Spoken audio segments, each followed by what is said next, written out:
warahmatullahi wabarakatuh. Saya Syahrizal Maulana Taufiqi dari Komunikasi dan Penyiaran Islam kelas B. Di sini saya akan sedikit memaparkan materi yang berjudul Sumber Hukum Qiyas sebagai hujjah.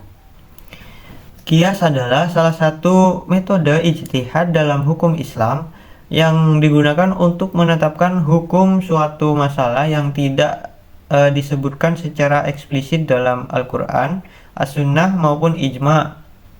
Qiyas dilakukan dengan cara membandingkan masalah baru tersebut dengan masalah lain yang telah ada hukumnya berdasarkan kesamaan ilat atau alasan hukum ataupun sebab.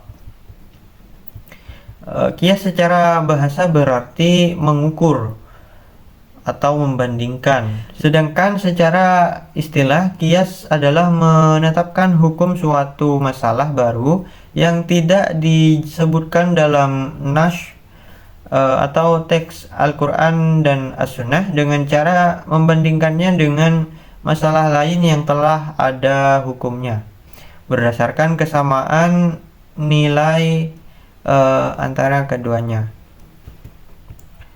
Qiyas memiliki kedudukan penting dalam hukum Islam sebagai salah satu metode ijtihad. Kedudukan yang pertama adalah sebagai sumber hukum keempat. Setelah Al-Quran, As-Sunnah, dan Ijma', qiyas adalah sumber hukum utama keempat dalam Islam.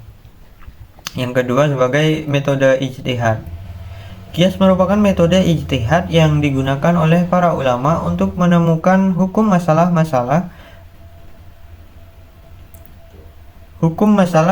baru yang tidak dijelaskan secara eksplisit dalam sumber-sumber hukum yang lebih tinggi. Yang ketiga, sebagai memperluas penerapan hukum.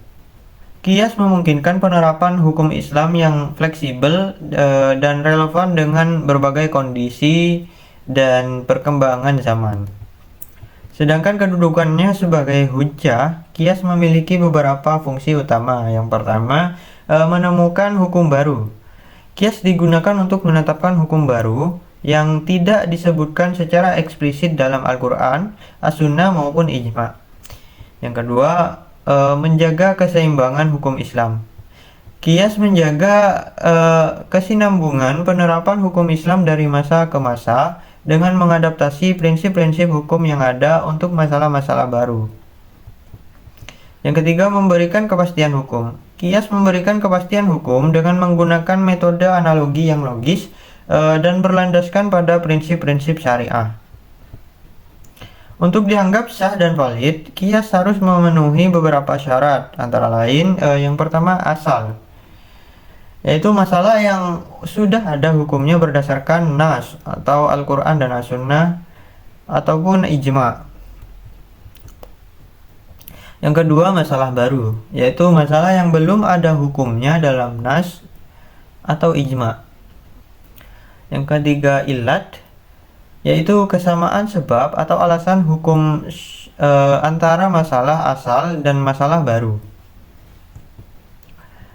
Yang keempat, hukum asal, yaitu hukum yang ditetapkan untuk masalah asal dan diterapkan pada masalah baru berdasarkan kesamaan ilat.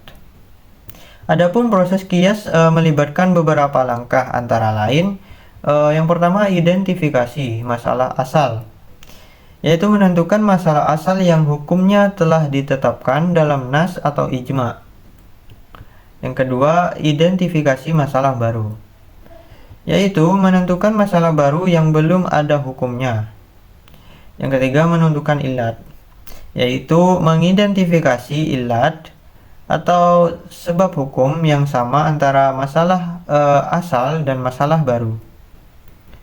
Yang keempat, menetapkan hukum, yaitu menerapkan hukum masalah asal pada masalah baru berdasarkan kesamaan ilat. Contoh konkret dari qiyas sebagai hujjah, yang pertama, pengharaman narkotika. Dalam Al-Quran dan As-Sunnah, khamar atau minuman keras diharamkan karena ilatnya adalah memabukkan dan merusak akal. Dengan kias, narkotika yang juga memabukkan dan merusak akal diharamkan karena kesamaan ilat tersebut. Contoh yang kedua, pembayaran zakat fitrah dengan uang. Pada masa Nabi, zakat fitrah dibayar dengan bahan makanan pokok.